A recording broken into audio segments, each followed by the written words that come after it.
Hello and welcome to World History Encyclopedia. My name is Kelly and today I am joined by Michael Levy, a prolific composer for the recreated lyres of antiquity, whose musical mission is to create an entirely new musical genre, which could best be described as a new ancestral music. He is dedicated to reintroducing the recreated lyres, ancient musical modes and intonations back into the modern musical world. You might also recognise him as the man who composed most of the music we use in our videos. So, without further ado, let's ask Michael all about his lyre music.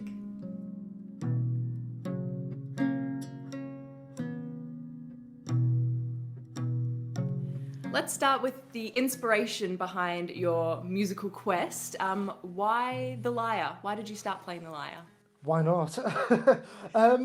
It dates back, my interest in all things ancient and mysterious. Actually, when I was 14 years old, I just happened to find a cassette tape back in those days of the late great David Munro, who was the first person to really get into recreating music from the Middle Ages, Renaissance and things. And the most fascinating thing about this music is the transporting quality I found. I've never heard this in any other type of music. It literally, I've been to museums and things in the past, but as soon as I heard his music from the time of the Crusades, it was like I was actually in some medieval castle chucking chicken legs over my head. This is the immersive quality that music has, and that's what first got me into, well, ancient type music. As for the actual lyre, also when I was 14, I happened to hear this LP by the classical guitarists John Williams and Julian Bream, called Together, and it was a magnificent arrangement of Ravel's Pan for a Dead Princess, and the way they were playing it, there's all these little modal sections, it just sounded like a lyre would sound like, and that got me thinking way back when I was 14, wow, what a lyre sounds like, we'd probably never know. But then it took about 25 years later until about 2006. I was just randomly looking for some interesting CDs on Amazon, and I found something called Music from the Time of Jesus and Jerusalem's Second Temple. This sounds, whoa, this is interesting. And in the liner notes of this thing, I found that the lyre that was used, well, the modern evocation of the lyre that was used in the recording was actually played by the Levites, who could be my very own ancient Levite ancestors. I mean, that's the ultimate in roots music. So I got my first lyre on eBay of all things. So, and that's what I taught myself on, and put a few things on YouTube back in the early days, 2006. YouTube was very new then. And it just kind of progressed from there. I got comments favourable from people. Great thing about YouTube, there's lots of constructive as well as destructive feedback you get. And I just worked my way up through different type of lyres. I got a more expensive one in 2011, thanks to someone's recommendation. Then randomly in 2014, I got an email from Luthieros in Thessaloniki in Greece, and they're doing exactly the same thing as me, but obviously in Greece. They're actually recreating ancient Greek lyres for enthusiastic, experimental modern musicians like myself. And wow, so thanks to my collaboration with Luthieros, I've acquired Kithara, tortoiseshell lyres. Here's one of them over here, in fact, which big tortoiseshell lyre, amazing things. Actual tortoiseshell, foraged from the forests of Thessaloniki with some nice goat's horn. Wow. Bit of a vegetarian's nightmare, but it sounds very nice. That is amazing, because I mean, that just makes me think of the mythological beginnings of the lyre, where baby Hermes, first day of life, he invents the lyre out of a I mean, that's shell. been the inspiration of my latest sort of album. It's actually called The Cave of Hermes, and it's just like imagining this first tunes Hermes might have played in his cave. Amazing. So, do you have multiple different lyres? Yes, I can show you in some of these lights. Please do. We've got, if I can find it, the Kithara, I should pronounce it correctly, where we get our modern name for guitar. So this is this beauty over here, and you can see It's it. huge. Fascinating. Very deep, almost guitar-like sound. So as well as lyres with tortoiseshell resonators, I've got this beautiful thing here as well. This Luthieros kindly sent me. This features in my latest recording as well as the tortoiseshell lyres. Notice these beautiful swan necks, and that's ties way back into early ancient Greek mythology, where Zeus disguised himself as a swan so he could what's the word? Deceive the princess Leader, I think she was called. So he basically disguised himself as a swan, and as she was caressing the swan, she was actually caressing Zeus, the dirty old man. So, so that's where these wonderful swan necks come from. Beautiful. So that's some of my lyres. And so they're all obviously different sizes and shapes. They all need different playing techniques. You need to play them differently, or is it all sort of Yeah, the playing techniques are used are a mixture of things, a mixture of what I can infer from like ancient pictures of lyre players. So this little beauty here, the common when you see a lyre player in ancient Greek paintings and pottery, you've always got the left hand blocking specific strings, and one of these nice little chunky plectrums doing things. So it's not like a harp where you block strings to stop unwanted sustain. It's actually you're blocking strings that you don't need to play and keeping open the strings you do want to play, so you can actually create chords like this.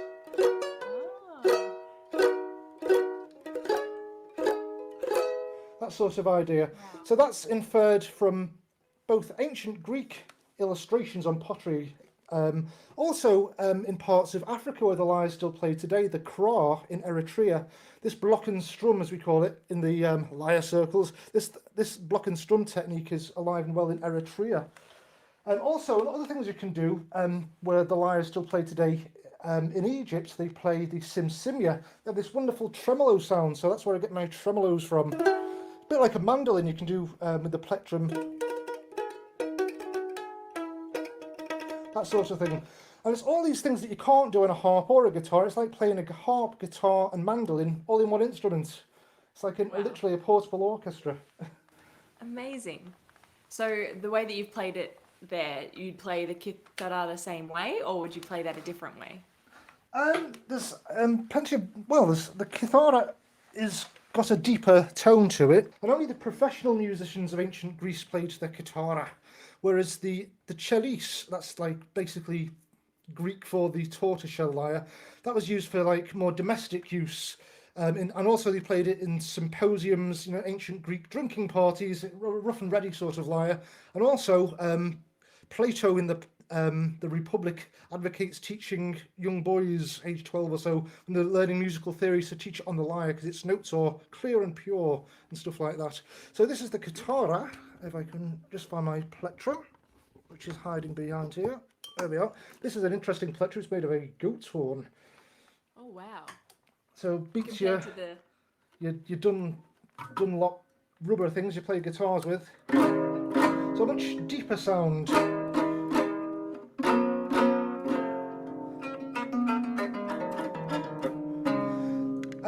The construction of the guitar is interesting. You see these very ambiguous looking, what they look like springs. Now there's two trains of thought about this. Some scholars think they were actually used as a vibrato mechanism. And this kithara, Luthieros, actually uses a vibrato mechanism. Can you see these two levers up here? So the way they've constructed it, they have like this movable yoke, and by moving these you can create like portamento and vibrato sounds. wow. But let's say it's only hypothetical because there's actually this part of the kithara here between, that's called the crossbar, and where it joins this portion of the lyre. In the Parthenon frieze, there's actually a three-dimensional surviving fragment of a sculpture of this part of the kithara, and this part of the lyre actually encases the crossbar, so that would render any sort of vibrato mechanism impossible. So more likely, this construction here is probably like a suspension bridge. It's like it provides equal and opposite reaction to the downward pull of the strings. So that's what most scholars tend to think, but it sounds great with a vibrato mechanism, so if you can improve on what the ancient Greeks were doing, so be it. So that's what I want to do. I want to carry this sort of new ancestral music, I call it, new compositions for recreated ancient lyres on into the 21st century and beyond. So there you go, that's the kithara. So everything that you know about the lyre, so making the lyre, playing the lyre, is that all from surviving images? Yeah, well, there are a few tortoiseshell lyres that have survived, like the Elgin Lyre in the British Museum. I had the pleasure of seeing that a few years ago. Wow. And also, there's actually ancient Egyptian lyres that survive. I actually got from Luthieros a replica of the Leiden Lyre, which is preserved in Leiden, and that dates back to about 1500 BC. It's an amazing thing. But as far as ancient Greek lyres go, only the tortoiseshell lyres seem to have survived, the chelys lyres as they call them. There are sadly no surviving examples of the kithara, because it must have been very lightly constructed, and it's out of wood, so wood just isn't as perishable as tortoiseshell and things. That's probably why none has survived, sadly. Right. That's a bummer, but I mean, at least you've got the tortoiseshell, and that's pretty cool. And obviously, from the images that are surviving, you've been able to, see how they would have played it. Yeah, and the great thing about tortoiseshell lyres, as I say, because since no tortoiseshells are the same, every tortoiseshell lyre sounds different.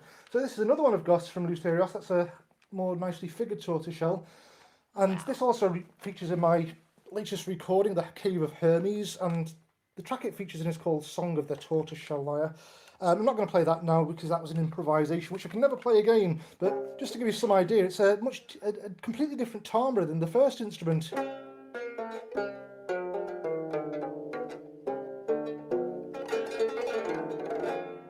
And so on. A nice delicate sound these beauties have. Let's put him back down. So if they're all different, if they all sound different, how do you go about learning the lyre and learning how to play it if every single lyre gives a different sound? That's the beauty of it. And well, time back to just a bit of an offset. This ties into what Plato says about in the Republic about society being like a well-tuned lyre. Every component, every individual is different, just like all the different lyres, different lyre strings. But when they put together, it forms a harmonious union. I love that bit of Plato. But yeah, the challenge is to actually just to take the actual recreated instrument and just basically jam on it until you get something that sounds good. That's the great thing about it. And just a little bit about the construction as well. Compared to, say, a harp, on lyre strings, the ancient Greek lyres, the bass strings are closest to the player instead of further away. And the reason for that is quite simply, you can actually feel the resonance of the instrument better, the way it's held, if the bass strings are closest to you. Whereas harps, the resonance is different because that's the way the sound points out. And also another essential difference between the harp and the lyre. The defining feature of a lyre is this little bridge over which the strings pass, just like a guitar, and where we get the name guitar from, kithara, the ancient Greek kithara. Yeah, so the kithara is like a fretless guitar, basically.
do you want to tell us a little bit about the ancient tuning methods, what that means, and why that's important?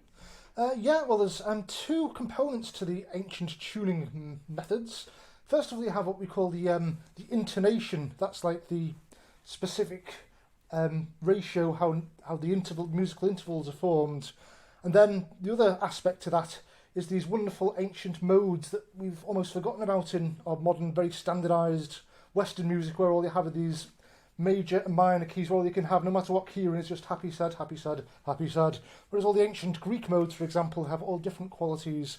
So I'm going to dive in, get the technical bit out of the way with, and then I'm going to describe some of the qualities of these wonderful ancient Greek modes with a few demonstrations on some more of my instruments, I should say.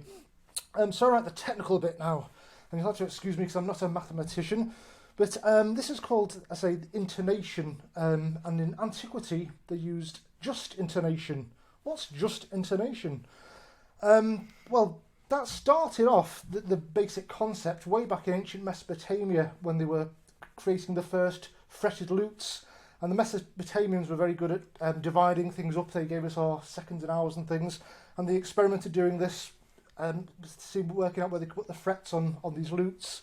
But it wasn't, I say, until the time of Pythagoras, who, due to his experiments on a monochord, which is like one string, and putting different bridges on the string, he actually managed to discover these specific ratios that form these beautifully pure musical intervals.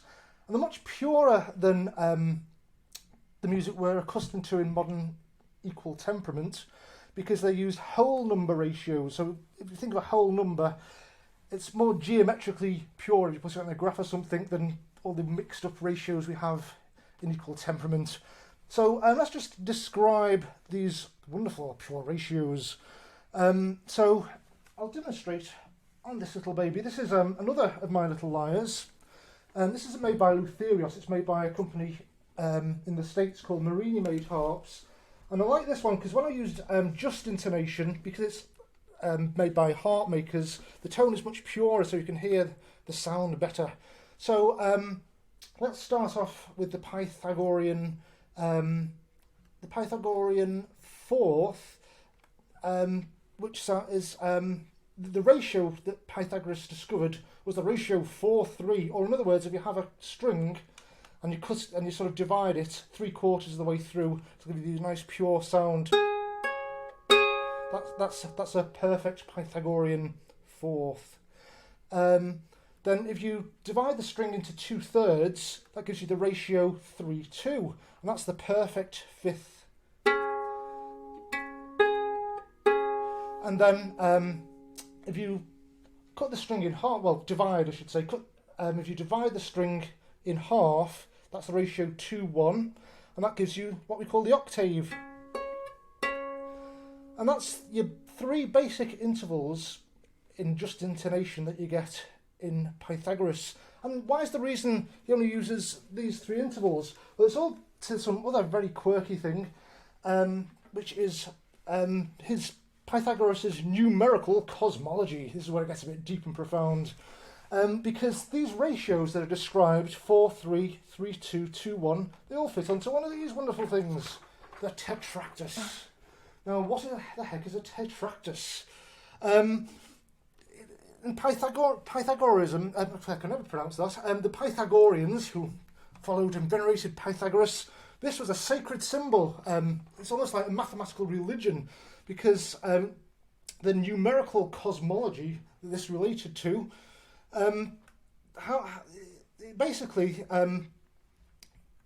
they thought that the tetractys is how space itself was organised. That's because the top point up here, that represents a single point of 0 dimensions in space. Then the second row down here, because a line can be drawn between them, that's 1 dimension. On the third row, you can draw 3 points to form a triangular plane. There's a triangle, so that gives you your 2 dimensions. And the fourth row, this is where it gets really geeky and mathematical, you can actually form the 4 points of a tetrahedron. That's a solid bounded by 4 triangular faces. In other words, 3 dimensions. So this, to the Pythagoreans, was how space itself was organised. It also symbolised the 4 elements of fire, water, earth and air and all things like that. And also other mysterious things. Oh yes, the 4 points as well make up the number 10. And the tetractys is really interesting because 4, 3, 2 and 1, they all add up to, it's like 1 plus 2 plus 3 plus 4 is 10. And that was very mysterious to the ancient Greeks. It's like the sum of all components of the universe. And this is where the music bits comes in. Because the ratios that Pythagoras discovered can all be fit into this tetractys. The ratio of a fourth, 4, 3, 4, 3.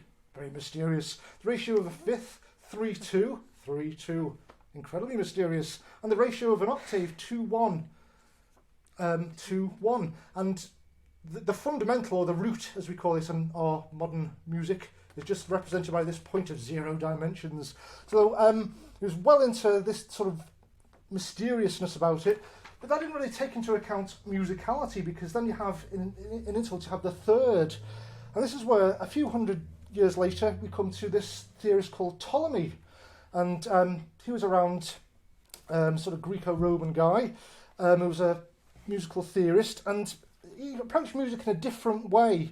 Basically, he was concerned with musical sounds being consonant, in other words, nice and harmonious, and he sought a scientific rationale to explain why this might be. So he listened to how musicians tune by ear and then worked out the maths from that.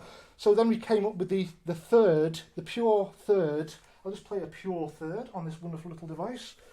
That's the ratio of 5 to 4.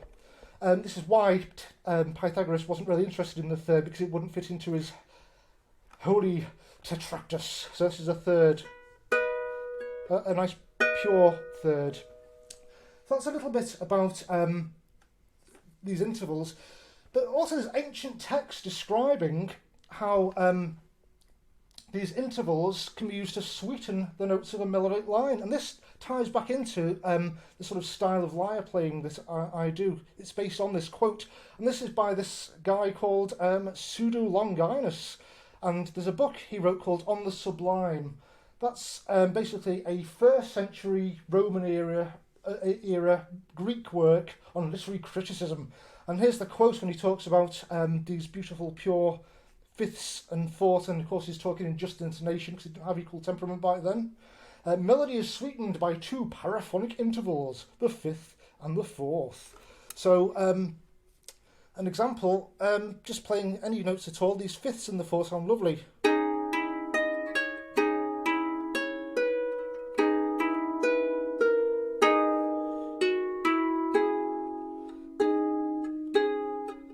So that's just 5ths and 4ths, and when you play, because the ratios are in this lovely whole number ratios, it's very geometric, so it's very pure, and it's almost has a 3-dimensional quality to the sound. So that's a little bit the crash course in Pythagoras and these beautiful pure musical intervals compared to our equal temperament. Now onto the modes. Rather than having our very bland palette of major and minor keys that we have in Western music these days, that's great for symphonies and things where you can transpose the different keys and maintain the same ratio between them, because every ratio is artificially made equal, but that makes it slightly out of tune. But yeah, it gave us the works of Mozart and Beethoven and things, but equal temperament and the major and minor keys can be really quite boring. The whole world of musical expression's being lost. And indeed, in the Republic, Plato describes some of the modes, and the one he liked most of all, it sounds a little bit like a minor key, but it's not just minor, it has this intensity to it. And also, according to him, inspired bravery in battle. This was the ancient Greek Dorian mode. Now this is where it gets even more confusing, because in the early Middle Ages, scholars gave the original Greek modes the wrong Greek names. So the Dorian mode is the equivalent intervals at E to E on the white notes of the piano, and it was misnamed the Phrygian mode in the Middle Ages, and it sounds like this. And this is an example of this intense sound, that's just one of my own little tracks.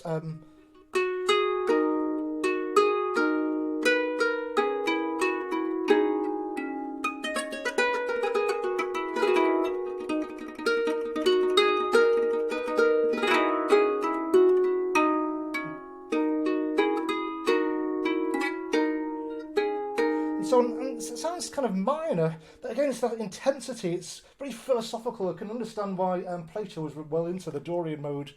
And then the other modes, which are really interesting, the Phrygian mode is the equivalent intervals as D to D on the white notes of the piano. This gives a very, it's a minor sound, but it's also poignant. And I use this in one of my tracks called Ode to Ancient Rome. And not so ancient, back in 2018, it ended up on the Mars M&M's advert across the whole of America and Canada. And it goes something like this.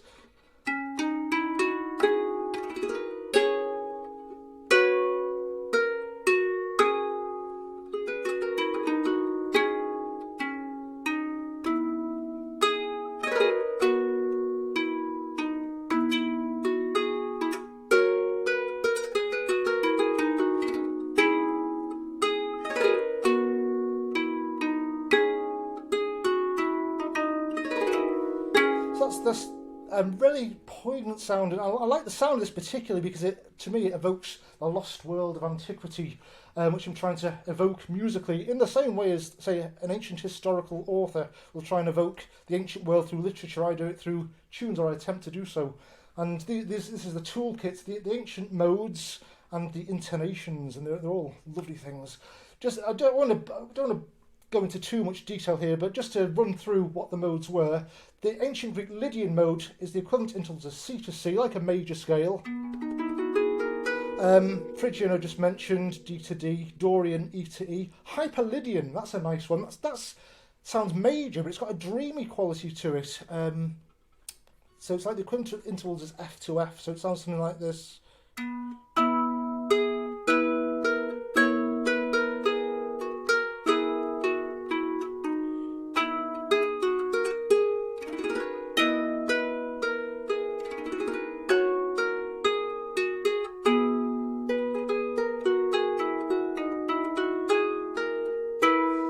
This really dreamy, almost feminine sound to it. I've used that in quite a few tracks that evoke that sort of feeling, like what's an album called Echoes of Ancient Rome, and one of the tracks is called The Temple of Venus, and it's all this kind of sensual sound of this mode.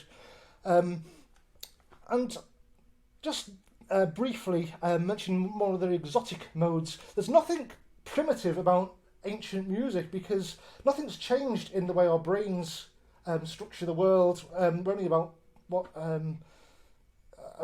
20 odd generations away from 2,000 years ago, and yeah, the Greeks were really precise with their music theory, and I'm not going to give everyone a headache with it, but they have, as well as these modes called diatonic modes because they have 7 notes. Each mode has a diatonic, chromatic and harmonic variant of it. Not only that, what you call shades as well of the chromatic and the diatonic one.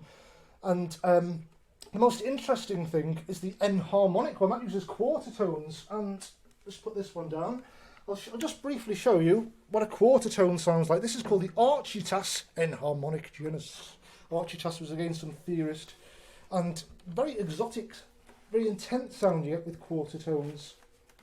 Just get me a little plectrum. This lyre is again made by Luthieros. This is called the Lyre of Apollo 3. It's very Apollo-like, and this is what this ancient mode sounds like. Very intense sounding.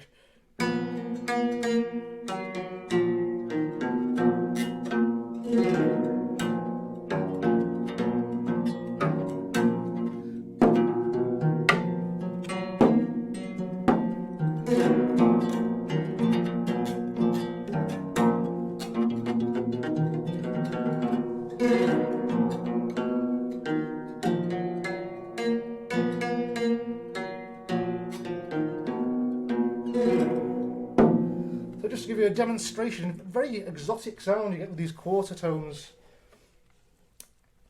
So that's basically your 2 components there. You've got your whole number ratios, that gives you these really pure, geometrically pure musical intervals. And when you're using such pure intervals, you don't need all this excess harmony. That's why I love lyres, because for ages I've been trying to find this a way of playing minimalistic music where you don't need any fancy stuff. I mean, if I was given the choice of listening to some horrible Paganini Caprice, or some old guy in an Irish pub playing some Irish tunes, I'd listen to the Irish guy anytime. I really hate things that get really cluttered. That's the beautiful thing when you start using these pure intonations. You don't need anything more complicated. A perfect fifth in just intonation just perfectly frames the melody. That frees up your creativity to do whatever you want with the melody line. So that's why I use these wonderful modes and intonations. Is it meant to be played with other instruments, the lyre? Yes. Or is it like a solitary instrument? Because in all the fragments of pottery, usually it was accompanied by the aulos, which is basically a double reed pipe. And this ties in with this strange thing we have. It's still taught in schools that harmony was somehow mystically invented in the Middle Ages. It wasn't. The whole thing is a problem, a basic logical error, confusing the first codification of harmony. That was in the Enchiriadis treatise of the 9th century, back in the early Middle Ages, the Dark Ages, with the first creation of harmony, which goes back to as long as humans have been singing, because every human singer has voices at different pitches, and you've got to sing in the natural consonant harmonies in order to sing together. And you can find examples of this, say, for example, the Aka Pygmies in Central Africa. They've had no influence at all from the Western world. They also sing in beautiful polyphony. And also ancient texts, they actually mention the use of harmony. Plato in the Republic, when he's describing how you best should teach young boys the theory of music, as well as saying that you should use the notes of the lyre because they're pure and sweet, he also tells his teachers that they should avoid using complex performance practices of the day. For example, playing the long note with the short, that's like two notes and two tunes together. All the things that we do today, the ancients were doing it quite happily. The only thing you can't do in just intonation is like transpose to different keys. Right. But then other than that, they're still instruments that they were created to play with other instruments. Yeah, of course. And the aulos, my dodgy accent, I can't quite pronounce it, that by definition plays two notes at the same time, and you can play counterpoint in it. There's like the aulos preserved in the Louvre, and there's some chap called Dr. Barnaby or something. He's specialised in actually playing this thing. You can find him on YouTube. It's amazing. It sounds like playing two instruments at the same time. It's an amazing thing. Wow, that's amazing.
la, la, la. So, do you want to tell us a bit about this track, the inspiration for it, the creation of it, what lyre you played when you certainly. tell us a bit about this I've just got to specific find lyre? some notes because, give me a second. Here we go. No worries. Right, yeah. The hymn to the stars. I actually used my kitara to play this thing. I'm not a natural, I'm not a trained singer or anything. I've got this kind of baritone register, which is quite annoying because it's very limited. I can't sing very high and I can't sing very low. I've only got about an octave to work with. So I just did very simple vocal lines. And the whole thing is, back in the day in ancient Greece, the kitara in particular was used for recitations of epic poetry, rhapsodies and things. And for example, the Iliad was meant to be performed with musical accompaniment and has all these detailed rhythmic meters and things that you can only remember if you're actually humming it, you're reciting it, I should say, to a tune. And the same thing with the sixth Orphic hymn to the stars, to Astron. Because I'm really into astronomy as well as music, so I'm a bit of a geek in that way as well. So I thought this would be a really cool thing to do. And it's really inspirational when you hear the words of the Orphic hymn. It was imagining, what sort of tune might have been sang the beautiful words. I'll give you I'll just so you know what I'm talking about. Here is the Orphic hymn to Astron. With holy voice I call the stars on high, pure sacred lights and genii of the sky. Celestial stars, the progeny of night, in whirling circles bearing your light. Refulgent rays around the heavens you throw, eternal fires, the source of all below. With flames significant of fate you shine, and aptly rule for men a path divine. In 7 bright zones you run, with wandering flames, and heaven and earth compose your lucid frames. And so on. And it carries on like that. I could recite it all day. It's just very dramatic, and you can just imagine some ancient Greek person looking up at what they thought were the rotating celestial spheres, as they thought it was. And again, that ties into musical intervals as well. They thought that all the stars were on this massive sphere because they moved together across the sky. But as this movement itself caused a sound that no one else could hear, though they thought Pythagoras might be able to hear it because he'd managed to deduce the ratios of these musical intervals I mentioned before. So, yeah. So again, the celestial spheres, harmonies of the spheres, all ties into this as well. So yeah, the sixth Orphic hymn. So I had to go do something really dramatic. Again, the musical modes are beautiful. This is in the ancient Greek, what you call Phrygian mode, but not to be confused with the medieval Phrygian mode, because in the Middle Ages, the medieval scholars gave all the original Greek modes the wrong Greek names, which is very confusing. Oh. So basically, the original ancient Greek Phrygian mode is the equivalent intervals as D to D on the white notes of the piano. The ancient Greeks didn't call them modes; I think they called them toni, and they comprise of the conjunction of 2 tetrachords, which form these things. The Greeks were really, really intricate into their musical theory, so there's nothing simple about or primitive about ancient Greek music. It was really advanced, and that's why I hearken back to what's been forgotten in Western music, the beautiful sound of the modes, just intonation, and carrying this forward into my own music into the 21st century to find this like spiritual point in music that's been forgotten in our sadly commercialised nightmare of contemporary pop music. I just want to do something completely new and create new music for ancient lyres to create this new meditative sound. Just beautiful. Do you have a favourite song that you've that you've created yourself? Probably, Can't think of the word. Oh, a couple actually, but one that was very, very nice was, if I could actually give you a quick jam, was what I called Hymn to Zeus. And Rufus Wainwright himself actually discovered this thing. I'm not sure it was on YouTube, but he incorporated my Hymn to Zeus in 2 scenes of his second opera Hadrian, which is really cool. That's very cool. So it's in a dream scene. I'll just make sure this is in tune. Yeah, so I'll just give you a little rendition. So just imagine you're ancient Greece somewhere about to praise Almighty Zeus Almighty Zeus, turn up the juice, here we go.